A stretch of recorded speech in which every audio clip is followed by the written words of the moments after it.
Alex Bregman has finally signed with a team. And guess what? It is not the Houston Astros. Nope. I'm so It's happy. crazy. Get him out of the AL West. Another guy gone. He and Kyle Tucker are both gone. Mariner killers. So, I'm very happy about that. Before we get into too much stuff, he's with the Boston Red Sox, by the way, 3 years, $120 million. $60 million is deferred.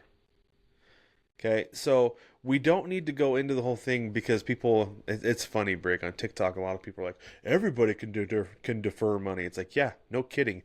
We know they've been doing it for years. We celebrate Bobby Bonilla Day every year. Exactly. And Yep. Ken Griffey Jr. was like the third highest paid player on the Reds the last 3 or 4 years in a row. Yeah, exactly. We know everybody can defer money, but not everybody is willing to, and not every player is willing to take it. Bryce Harper was offered a whole bunch of deferred money by the Nats. Did not take it. Right. Refused to take it.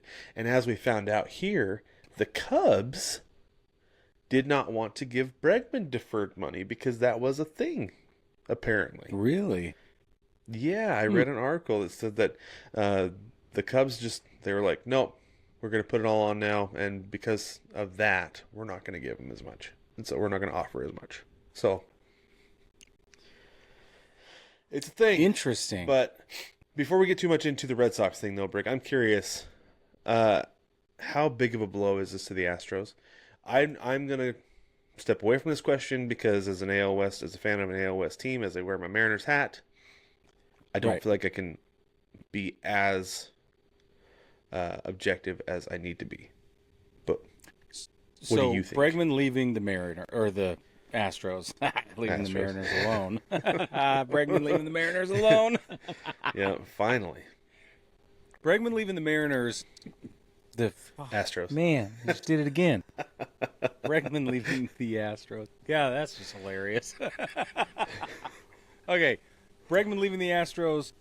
It'll be interesting to see because when Pena stepped up, we thought there's no way they're going to replace Correa with anybody better. No way.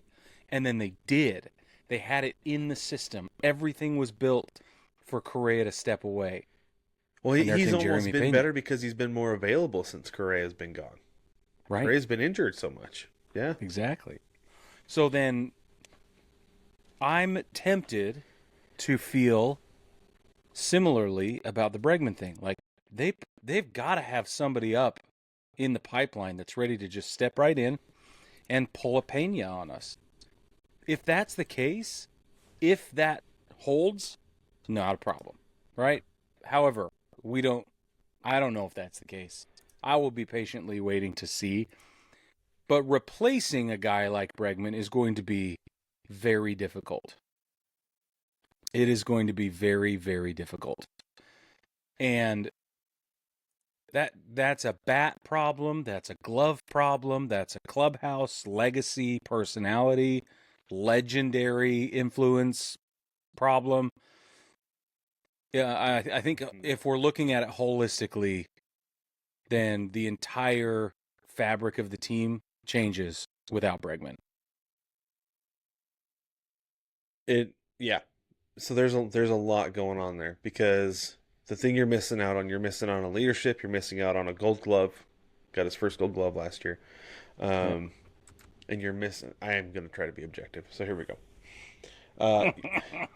You're missing out on a bat. Okay? Yep.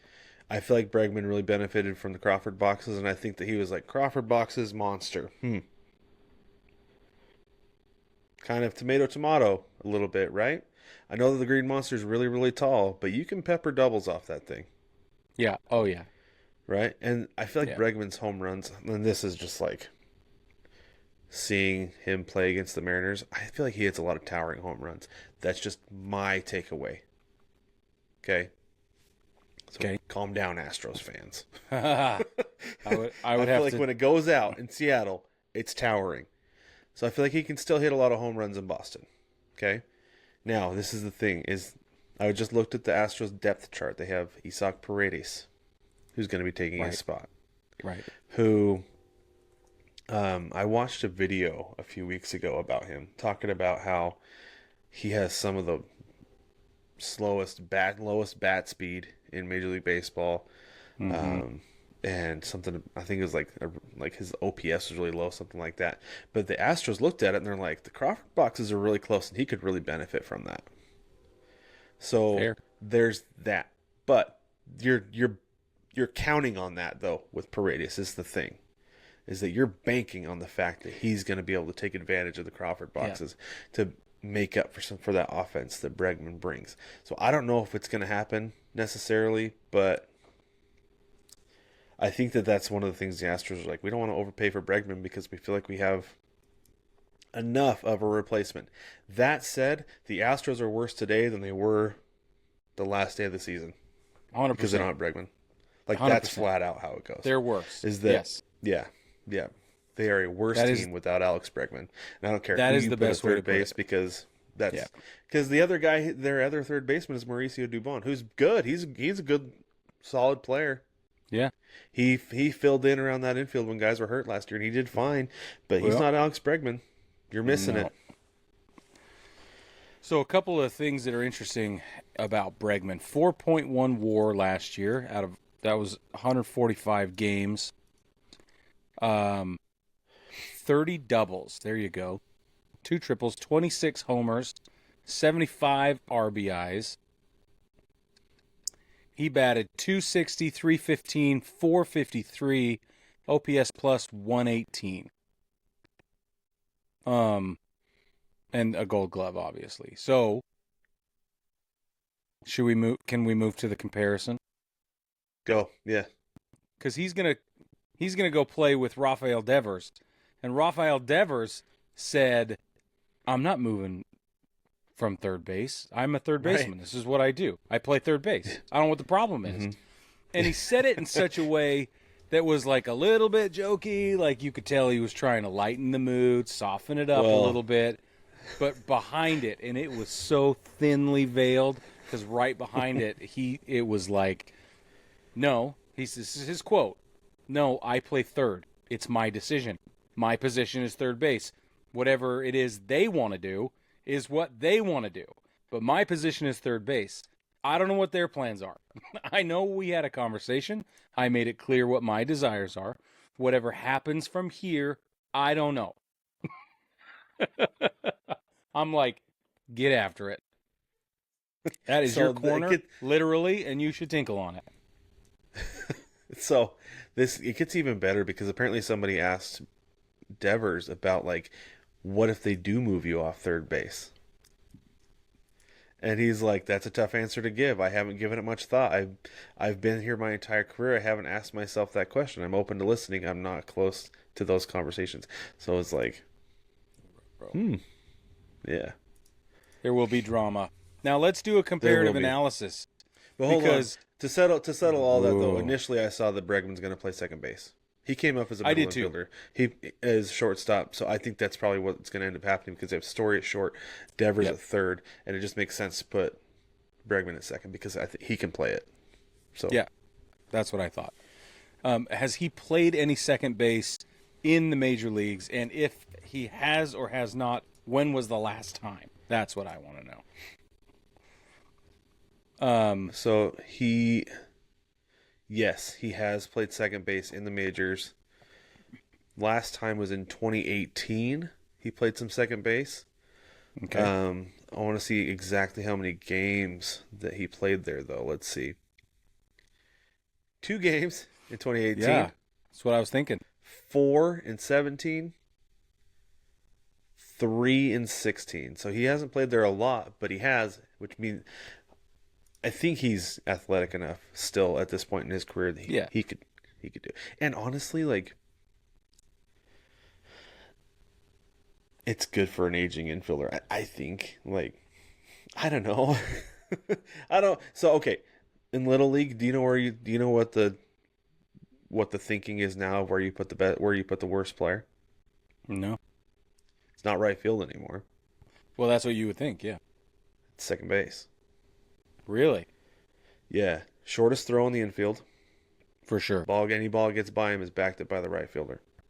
Because you put your worst player in right field, the ball gets by him, it's going to the fence. That's 3 at least. Yeah, it's over. Yeah. Right. So you put your worst player at second base. I'm not saying Alex Bregman is the worst infielder. I was just going to ask you that. What I'm saying is, it's not a bad spot to put an aging infielder. I know third base is kind of the place, but like I think he'd be fine. I think he'd be fine at second base.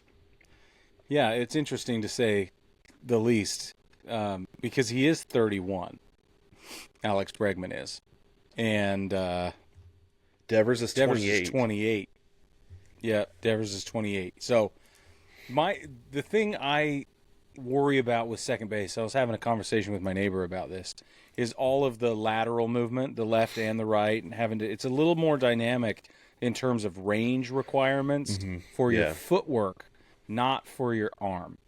So we know he's got the arm for it. That's not the problem. I just think it's going to take a lot more. He's going to have to do more thinking with his feet than he has had to up to this point, right? Because I think he's capable, though. I do too. I'm not saying he's not capable. I'm just saying it's going to be, if we get some feet crossing, don't be surprised. Okay, right? If he crosses his legs a little bit, moving one way or the other, who knows? Particularly if he's moving to his right. Well, so this is the thing though, is he was a shortstop in college. He came up as a shortstop. Yeah. Like that's it. Like I said, he is a middle infielder by trade, naturally, who got moved to third base because he had Carlos Correa and then Jeremy Pena. You know, I don't think second base is going to be any problem for him. I think he'll be just fine. I love it. I can sing this guy's praises now that he's in the AL East. No. No. Sorry, go ahead with the comparison you've been trying to get at the last 5 minutes. I don't like it. Okay, I don't like any of this. You need to stop praising. Okay, Alex Bregman, last season, 4.1 WAR, like I said. Now, Devers, 3.7 WAR. I've heard some reports that Bregman brings a stronger glove to the party than does Devers. I'm not sure that's a decisive difference, though it may be. I would have to look more deeply, or I would have to ask Brad to subtly go digging at defensive saves and stuff. Devers hit 34 doubles against Bregman's 30. Okay, comparative. 5 triples for Devers, 2 for Bregman. 26 home runs for Bregman, 28 home runs for Devers. Devers outperformed Bregman 83 RBIs to 75. They each stole 3 bases. Bregman was caught stealing once. Devers never got caught. That's interesting. Bregman worked 44 walks. Devers worked 67. That's a jump. Okay, back to batting averages. Here's the slash line. Bregman's 260, 315, 453. Devers last season, 272, 354, 516. OPS goes to Devers at 871 to Bregman's 768. And then OPS plus 134 for Devers at 118 for Bregman. Now I want to hear the defensive statistics, Brad. Okay. It's Bregman. He's better. So let's look at errors alone. Bregman had 10 errors last year. Devers led the league with 12, which, 2, at third base. Okay, but if you look at their defensive total zone, total fielding runs above average, Devers was -2, and Bregman's 12. Whoa. That led the league. And then range factor per game, that's putouts plus assists over games played. So it's the ability to just generate get outs, outs, basically. Yeah, right. Bregman was 2.43, which led the league, and Devers was 2.21. So marginal. Yeah. But, well, I don't know. I feel like the way that looking at the numbers breaks though, down. But really though, look at zone total. The fact that defensive runs saved, Devers is -9, and Bregman's 6. Okay. Like, to me, So, it makes, like, it's a looking at clear this now, case. it makes sense to move Bregman to third and move Devers to DH because he's Superior at bats. he's a offensive first player. And then Yeah, well, deal with it later. that's never been a surprise. We've always known that, Yeah. right? Him and his stupid Cabbage Patch cheeks, right? Like, that's exactly. And there it is. It took 15 minutes to get there, I know. Greg. I know. I wasn't exactly timing myself. I just thought I would lull you into thinking I'd forgotten, and then wham, I'd hit you with it. That's what I was going for.